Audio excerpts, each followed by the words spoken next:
Olá, como vai? O Medicina e Saúde de hoje vai falar sobre um assunto que é bastante popular entre a população brasileira. Quando começamos com dores nas costas e problemas em nossa coluna vertebral, não imaginamos quantos tipos de doenças podem existir e que estão relacionados a ela, muito menos as que podem aparecer como consequência. A dor na coluna é um sintoma referido por mais de 80% da população em algum momento da vida e é um dos motivos mais frequentes que leva o paciente aos consultórios médicos, sendo superado apenas pela dor de cabeça. Além disso, é responsável por 1/3 das queixas reumatológicas. Conversei com médicos especialistas e pessoas que sofrem com algum tipo de problema relacionado à coluna. E você acompanha a partir de agora, no Medicina e Saúde.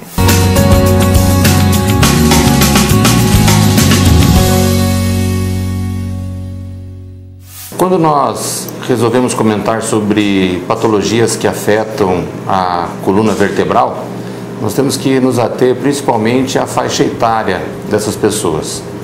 Não, existem algumas patologias que afetam principalmente as crianças ou até mesmo os adolescentes até a fase de crescimento, e depois patologias específicas da fase adulta, em que mudam particularmente de acordo com a faixa etária e principalmente com os hábitos de vida destas pessoas. O médico ortopedista fala sobre as causas das doenças mais comuns que acometem a coluna, entre elas as que atingem crianças e adolescentes. Quando nós referimos às patologias das crianças ou até próximo do seu crescimento, nós estamos falando das doenças que ocorrem desvios de coluna. Existem os desvios que são considerados normais, existem aqueles que são considerados patológicos, que são conhecidos como escolioses. Dentre as causas mais comuns, quando nós nos referimos aos adultos, principalmente está ligado hoje aos nossos hábitos de postura. A causa mais frequente de consulta aqui na clínica, então, seria o quê? Seriam as dores nas costas, que o termo médico que a gente usa, então, é lombalgia. Essa dor nas costas, a mais comum, então, seria a lombalgia mecânica, que essa lombalgia mecânica ela é de origem muscular. Então, quais seriam as causas dela? Então, seria o sedentarismo, o excesso de peso, ou seja, a obesidade, e a falta de atividade física, que se você tiver a tua musculatura forte e bem alongada, você não vai desenvolver dor nas costas, porque você não vai sobrecarregar a coluna nem os discos, e a tua coluna vai ficar com as curvaturas bem posicionadas, o que não vai acarretar, então seria uma sobrecarga na região lombar. A popularmente chamada dor na coluna pode vir de músculos, nervos, ossos, articulações ou outras estruturas da coluna vertebral. A dor pode ser constante ou intermitente, restrita a um local ou irradiar para outras áreas. Ela pode ser sentida no pescoço, irradiando para os braços, coluna superior ou na região lombar, atingindo também as pernas. Quando eu faço referência às alterações de postura, eu quero dizer os nossos hábitos simples do dia a dia. Como, por exemplo, assistir uma televisão corretamente, onde eu tenho que utilizar todo o encosto da cadeira para que eu possa repousar a minha coluna na sua curvatura normal. Eu devo evitar, por exemplo, assistir televisão deitado. Eu estou falando também quanto à forma de dormir, ou seja, posturas para que você possa dormir um bom sono e a tua coluna estando funcionalmente em repouso. A gente deve evitar dormir de barriga para baixo, sempre dormir de lado, entre outras atividades que a gente faz no nosso dia a dia, em que a gente não faz uma postura adequada. E com isso a nossa coluna vai sendo penalizada por esse uso errado dela. Dor na coluna é um dos incômodos mais comuns da humanidade. Nos Estados Unidos, a dor na região lombar, também chamada de lombalgia, é a 5ª causa mais comum de consultas médicas. Em torno de 90% dos adultos experimentam dor na coluna em algum ponto da vida. E 50% dos que trabalham têm dor na coluna todos os anos. A gente sabe que o paciente acometido de uma dor lombar, que é uma coisa comum, né? 80% da população vai ter dor na coluna, pelo menos uma vez na vida, né? E é a famosa lombalgia ou lumbago, a lombalgia clássica, que é decorrente de um movimento errado que o indivíduo faz num determinado momento de pegar alguma coisa do chão ou levantar algum peso mesmo que leve. Então ele faz um lumbago, e isso é uma patologia de duração pequena, dura uma semana, 15 dias, e muitas vezes ele se automedica. Em geral, a dor na coluna não é sinal de um problema sério. A grande maioria dos casos são benignos e não progressivos. A maioria das síndromes de dor na coluna são devido à inflamação, especialmente na fase aguda, a qual geralmente dura de 2 semanas a 3 meses. Pode ser que o problema dele seja só lombalgia postural, em que a gente chega ao diagnóstico de condicionamento físico, quer dizer, pedir para perder peso, às vezes a gente identifica que é uma questão postural no trabalho, então ele corrigindo a postura, às vezes a gente vê que o indivíduo dorme de maneira errada, na posição errada, e aí você orienta ele da melhor maneira para prevenir problemas futuros da coluna. Depois do intervalo, você vai saber em quais casos a cirurgia é recomendada para quem tem problemas na coluna. E mais, você aceitaria ir conosco até uma clínica para conversar com uma profissional, para fazer uma avaliação, para ver qual é o problema da tua coluna? Pode ser. É daqui a pouquinho, a gente volta já já.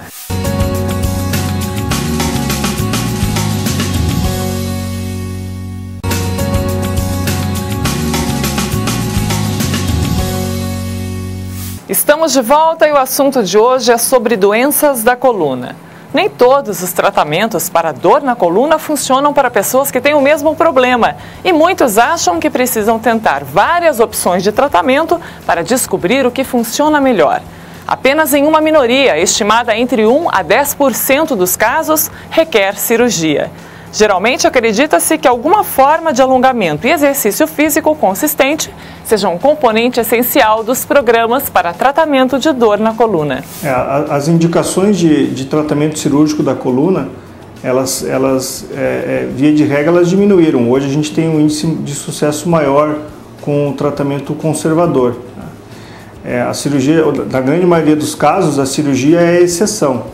A gente só indica o tratamento cirúrgico quando você não tem sucesso com o tratamento conservador. E a tendência é que se faça um diagnóstico mais precoce das doenças, então a gente consegue tratar as doenças numa fase mais inicial e não deixa elas progredirem para os casos mais graves. A gente pode tratar conservadoramente, que participa do processo desse tratamento, então, analgesia, medicamentos, condicionamento físico, tratamento fisioterápico, acupuntura e várias modalidades de tratamento conservador.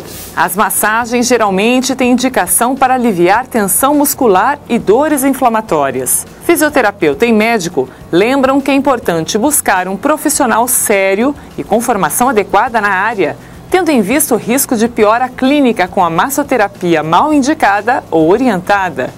Outro alerta feito por eles é de jamais realizar massagens ou qualquer outro tipo de tratamento sem diagnóstico. Como as dores da coluna são problemas bastante comuns na população, muitas pessoas costumam procurar ajuda de profissionais não especializados ou profissionais que não sejam da área da saúde. Isso pode ser um grande risco à saúde da pessoa. Muitas dores na coluna podem não ser provenientes da própria coluna. Por isso, é extremamente importante que seja feito um diagnóstico clínico, através da ajuda de um médico ortopedista, e também que seja consultado um fisioterapeuta que trabalhe com a parte da correção postural, de manipulação. Profissionais qualificados que possam ajudar a pessoa a achar a origem do seu problema e tratá-lo como um todo. A grande preocupação da gente é que se você não identifica o que é apenas um lumbago, ou se tem uma doença dentro da coluna mesmo, uma doença de estrutura da coluna. Então é importante que se o cara tem lombalgias de repetição, que não fique só procurando um massagista, mas que ele efetivamente faça um diagnóstico correto da doença.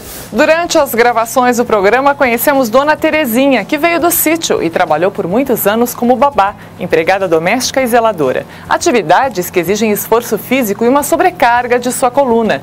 Convidamos Dona Terezinha para fazer uma avaliação clínica com a fisioterapeuta especializada em traumatologia ortopédica. Acompanhe a matéria. Já tem umas 10 anos. Que sempre, eu fui uma vez no médico, né? Daí a gente bateu o raio-x e ele falou que o lado direito tinha problema, né? Só que daí eu tomei remédio, né? Passou a dor e eu sempre trabalhando, né? Então eu nunca parei assim para trabalhar por causa de dor, né? Então, sempre tomando remédio, calmando, né? A gente relaxa também, né? Nem liga mais, nem vai atrás, sempre trabalhando, sempre saindo de um lugar do outro, né? Então, ficou para trás. Se acostuma com a dor, né? Nunca se preocupou em levar a sério um tratamento, Terezinha? Nunca pensou em fazer uma avaliação mais minuciosa para ver qual é o teu problema? Não, porque sempre trabalhando eu não gostava de faltar. Então, mesmo agora, se eu sinto dor, eu não vou no médico, pego um remédio, tomo e fico, sabe? Nem corro atrás de médico, nem nada, né? Tá, a gente vai te fazer uma proposta. Você aceitaria ir conosco até uma clínica para conversar com uma profissional, para fazer uma avaliação, para ver qual é o problema da tua coluna? Pode ser. Vamos lá? Então... A história de Dona Terezinha é muito parecida com a de quem carregou muito peso na vida e que não tem tempo para procurar ajuda médica para resolver as dores que tanto incomodam e atrapalham seu trabalho. E o que é pior, Dona Terezinha, a exemplo da maioria das pessoas, acabou acostumando-se com a tal dor na coluna. Aqui na coluna dela dá para perceber que é uma alteração de curvatura. Ela tem aqui uma retificação da coluna lombar. Aqui na lombar, todos nós temos uma lordose, que é uma curva em C.